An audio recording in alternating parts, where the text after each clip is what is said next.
India USA trade deal का interim agreement सामने आ गया है और इसमें अभी बहुत सी बातें एम्बिगस बनी हुई हैं, बहुत चीज़ें अभी भी क्लियर नहीं हो पाई हैं।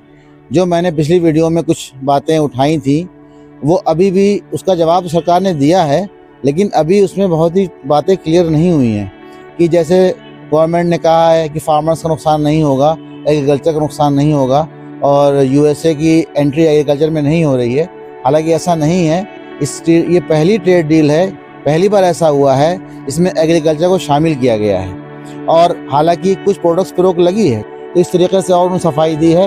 हालांकि गवर्नमेंट का ये कहना है कि अभी ये फुल एंड फाइनल लिस्ट नहीं है और इसमें बहुत चीज़ें अभी चेंज होएंगी, तो ये भी देखेंगे कि इसमें क्या चेंज करती है गवर्नमेंट। लेकिन फ़िलहाल मिल्क वहाँ का यहाँ नहीं आएगा और ना ही वहाँ के प्रोडक्ट्स सिंथेटिक यहाँ पे नहीं आएंगे। लेकिन देखने वाली बात यह है कि सिंथेटिक फूड जैसे सोयाबीन की बात है तो सोयाबीन नहीं आएगा, सोयाबीन ऑयल आएगा। तो इस तरीके की बातें इस डील में हैं और ये डील बहुत जल्दबाजी में की गई, ये रातों रात डील फाइनल की गई। जो इस पर भी एक सवाल निशान है कि एकदम से ट्रंप आते हैं और टैरिफ कम करते हैं और डील फाइनल हो जाती है। और जहाँ तक टैरिफ की बात है तो टैरिफ 18% किया, टैरिफ इंडिया पर 3% था, तो इसी को ही जीत बता रहे हैं। टैरिफ 50% तो इससे टैरिफ हम पे हुआ था कि हम रशिया से क्रूड ऑयल ले रहे थे तो अमेरिका ने धमकी दे के हम पे टैरिफ बढ़ाया था। अब टैरिफ 18% हुआ, राहत तो हुई, लेकिन वो तो 3% था। अगर डील सच में इंडिया के फेवर में होती तो कम से कम टैरिफ को तो 3% फिर से होना चाहिए था। इसके अलावा उन पे 0% टैरिफ है, उनके ऊपर कोई भी टैक्स नहीं लगेगा वहाँ के प्रोडक्ट्स पे जो यहाँ पे इंडिया में इंपोर्ट होके आएंगे। और एग्रीकल्चर की जैसे कि सफाई दे रही है गवर्नमेंट कि एग्रीकल्चर को इससे दूर रखा गया है प्रोडक्ट्स को एग्रीकल्चर के, लेकिन इसमें एग्रीकल्चर प्रोडक्ट्स हैं। हालांकि सरकार सफाई दे रही है लेकिन इस पर वक्त भी सवाल उठा रहा है। अपोजिट पार्टी जो मेन है कांग्रेस और लगातार सवाल उठा रही है कि आखिर टैरिफ इतना कम अभी नहीं हुआ, पहली बात तो यही है। इसके अलावा सोयाबीन जैसे बात हुई कि सोयाबीन ऑयल आएगा, सोयाबीन नहीं आएगा। बाई प्रोडक्ट्स मिल्क के वो आएंगे। अब बाई प्रोडक्ट्स में मिल्क तो वहीं का ही होगा जो वहाँ के प्रोडक्ट बाई प्रोडक्ट्स वहाँ के आएंगे। तो इसी पे सवाल निशाना है कि आखिर इस डील को फाइनल करने की इतनी जल्दबाजी क्यों थी कि रातों रात डील फाइनल हो जाती है और टैरिफ कम हो जाता है। इसको तसल्ली के साथ क्यों नहीं किया गया, इतनी जल्दबाजी में क्यों किया गया? आखिर अमेरिका का ऐसा कौन सा दबाव था इंडिया के ऊपर? इसमें देखिए सबसे बड़े दबाव वाली बात यही है जो सरेंडर कहा जा रहा है इंडिया का, कि इंडिया रशिया से तेल तो नहीं लेगा। पहली बात तो यही है कि इंडिया रशिया से तेल नहीं ले पाएगा, क्रूड ऑयल नहीं ले पाएगा। और अगर वो लेता है, अगर इंडिया रशिया से तेल लेता है और कोई भी यूएस की अथॉरिटीज़ इसको देख लेती हैं कि इंडिया रशिया से तेल ले रहा है तो फ़ौरन ही इंडिया पर टैरिफ बढ़ा दिया जाएगा।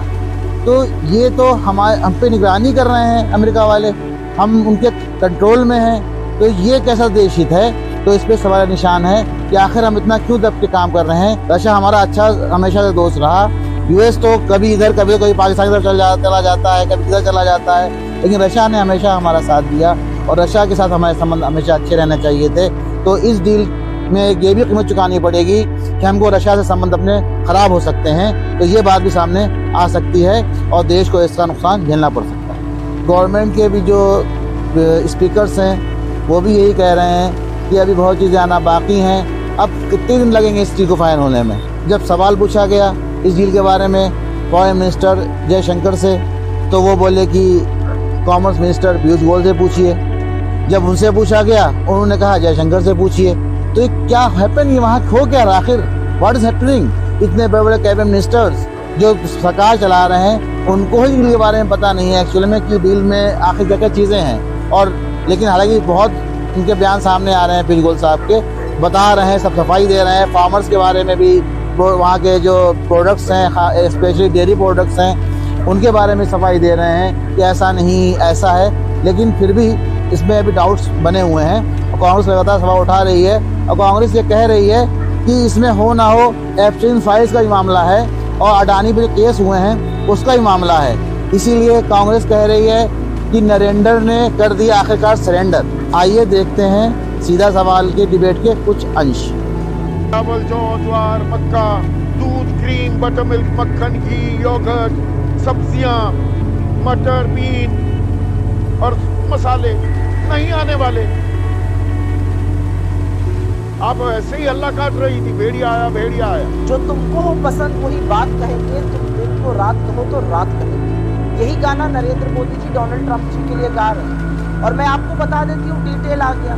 इसमें से एक ऐसी चीज बता दीजिए जो डोनाल्ड ट्रंप ने अपनी ट्वीट में 4 दिन पहले नहीं कही थी, जिस पर भारतीय सरकार ने एक भी प्रतिकार नहीं किया था, क्योंकि उन्होंने दंडवत होकर आत्मसमर्पण कर लिया है। मैं किसानों की बात से शुरू कर देती हूँ। आपने कहा फलानी चीजें नहीं आएंगी, उसकी भी असलियत देख लेते हैं। ये पहली बार हो रहा है कि एक इंटरनेशनल ट्रेड डील में एग्रीकल्चर, कृषि को पार्ट बनाया गया।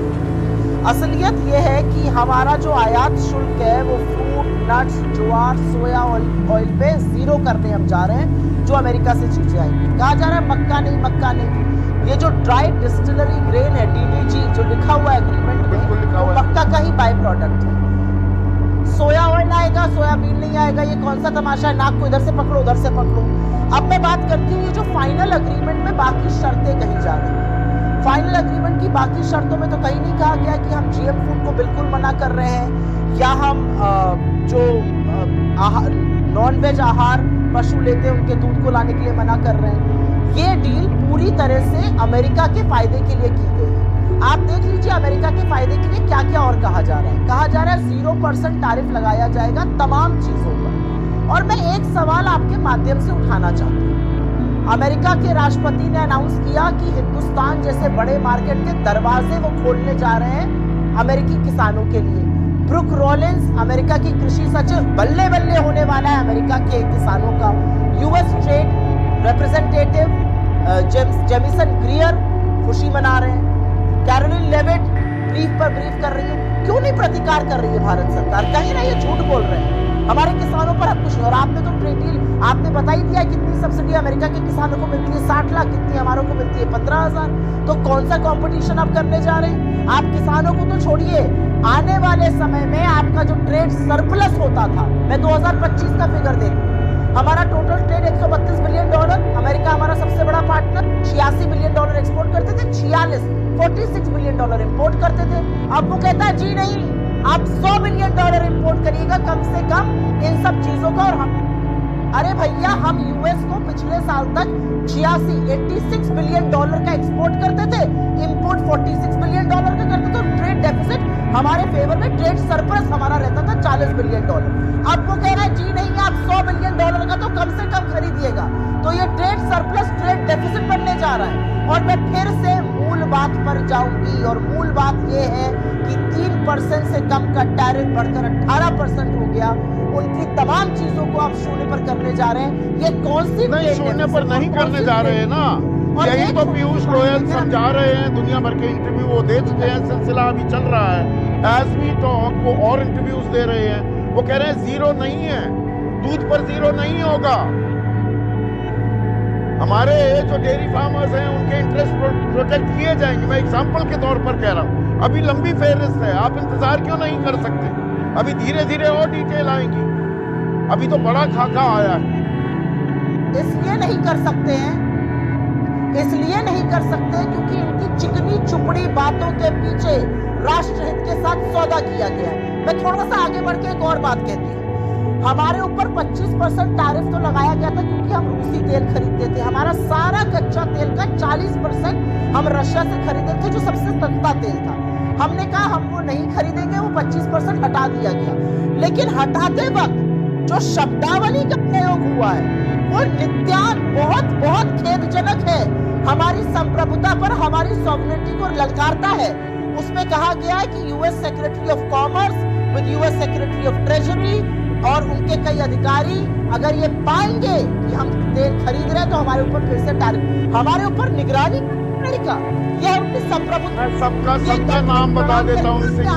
एक सेकंड सुप्रिया, जो ये एग्जीक्यूटिव ऑर्डर है उसमें सेक्रेटरी ऑफ स्टेट यानी कि उनका विदेश मंत्री, सेक्रेटरी ऑफ ट्रेजरी, वित्त मंत्री, सेक्रेटरी ऑफ कॉमर्स, वाणिज्य मंत्री, सेक्रेटरी ऑफ होमलैंड सिक्योरिटी, गृह मंत्री, यूनाइटेड स्टेट्स ट्रेड रिप्रेजेंटेटिव, उनका व्यापार प्रतिनिधि and assistant to the president for national security affairs, राष्ट्रीय सुरक्षा सलाहकार का सहयोगी, इनमें से कोई पाता है कि भारत इस समझौते की शर्तों को नहीं मान रहा है, चोरी चोरी चिपके रूस से संबंध रख रहा है, तो हम फिर से लगा देंगे। तो आप की फॉरेन पॉलिसी को आपने दंडवत प्रणाम करके अमेरिका को थाली में रखकर सौंप दिया है। भैया तुम डिसाइड करो हम किससे क्या खरीदेंगे। रूस जो हमारा सदाबहार मित्र रहा है, अमेरिका हमारा सदाबहार मित्र नहीं रहा है। America has been an always friend of India, but Russia has been. हम रशिया के साथ अपना संबंध इसलिए खत्म कर रहे हैं क्योंकि ट्रंप ने आंखें दिखाई है। अब मैं क्यों ना बोलूं कि ये ट्रेड डील नाक रगड़ के एप्स्टीन फाइल और जिसमें मोदी जी का नाम आया है और कानूनी शिकंजा जो अडानी पर कस रहा है उसके चलते की गई है। इसमें साफ दिख रहा है कि किस किस तरह से किस किस चीजों पर कम होगा टैरिफ हम करेंगे। हमारे ऊपर 3% से बढ़ाकर 6 गुना। पीयूष गोयल की प्रेस कॉन्फ्रेंस में सवाल पूछा गया रशियन ऑयल में, उन्होंने कहा मुझे नहीं पता, जयशंकर जी से पूछो। Is this a circus? Are these clowns और are these ministers in the government of India? किसी को पता ही नहीं क्या हो रहा है। सुबह सुबह बोल दिया जाता है अजीत डोभाल ने फटकार लगा दी रूबिको को, दोपहर तक कह दिया था नहीं ये गलत स्टेटमेंट है, हमने ऐसा नहीं कहा है। ये क्या सरकार में आप भारत के हितों के साथ समझौता करिए और उसके बाद उसको सर्कस बनाकर दुनिया तो के आप इसे आत्मसमर्पण कह रही हैं। एक सेकंड भाई, मनु भाई सुनिए ना, ये कहाँ से आपको क्लियर? ये तो दावा किया गया है इस जॉइंट स्टेटमेंट में, कहीं भी नहीं लिखा कि दूध नहीं आएगा, जेनेटिकली मॉडिफाइड मक्का और सोयाबीन नहीं आएगी, ये कहीं नहीं लिखा हुआ। कहीं मैं इससे छूट गया हो, मेरी थोड़ी अंग्रेजी कमजोर है, आपकी ज्यादा है, बेहतर अंग्रेजी है मुझसे, कहीं छूट गया हो तो बता दीजिए कहाँ लिखा है। कि अभी जो एंट्रीम एग्रीमेंट है, जो उसमें कुछ चीजें साइलेंट हैं, जो अभी डिबेटेबल हैं, जो अभी आने वाले समय में detailing in working in detail या माइक्रो लेवल पे वर्किंग हो, क्योंकि जो लोग धंधा करते हैं, व्यापार करते हैं, एग्रीमेंट जो बनते हैं, लीगल डिवीजन में जाते हैं, ओपिनियन आती है, दोनों पक्षों के डिस्कशन करते हैं, ऊपर नीचे करते हैं, कॉमा कहाँ लगेगा, क्या प्लस होगा, क्या माइनस होगा, क्या चीज को बदलाव करा जाएगा, कौन सा ऊपर होगा, थोड़ा नीचे होगा, वो सारी चीजें अभी चल रही हैं। पर एक चीज तो क्लियर हो गई, जो हल्ला का आप कारोबार से जुड़े हैं, मैं तो कारोबारी हूँ नहीं, मैं थोड़ा इस मामले में नादान हूँ। तो मतलब ये तय हो जाता है पहले कि 18% ड्यूटी भारतीय उत्पादों पे लगेगी और 0% लगेगी अमेरिकी उत्पादों पर जो भारत में आएंगे। फिर किस किस पर 0 होगी, किस पे आगे होगी, पर एवरेज 0 हो जाएगा और हमारे 18 लगेंगे, ये बाद में तय होता है। ऐसे होती हैं मतलब व्यापारिक समझौते इसी तरह से होते हैं कि किसानों को जो मुख्य रूप से जो भी आपके टेलीविजन पे चार्ट बना हुआ है और उसमें और बहुत सारी चीजें ऐसी हैं जो हमारे जो वहां जाएंगे उत्पाद, उन पे बहुत सारों पे 0 भी है। अभी आने तो दो, सूतना जुलाहा लट्ठम लट्ठा, प्रॉपर एग्रीमेंट नहीं, वो इसलिए पूछ रहा हूँ एंट्री में। मलुक भाई मैं तो आपकी बात मानना चाहूंगा और मैं तो ये भरोसा अपने दिल में कायम रखना चाहूंगा कि सरकार हमारे हितों की अनदेखी नहीं होने देगी। पर ये अमेरिका की कृषि मंत्री ब्रुक रॉलिंस वो क्यों खिलाती घूम रही हैं, उछलती घूम रही हैं? अरे खुल गया बाजार, खुल गया बाजार। 62 लाख रुपए मिलती है ना सब्सिडी अमेरिकी किसान को, वो तो यहाँ पे माल सस्ता बेच देगा। हमारे कृषि मंत्री कहाँ हैं?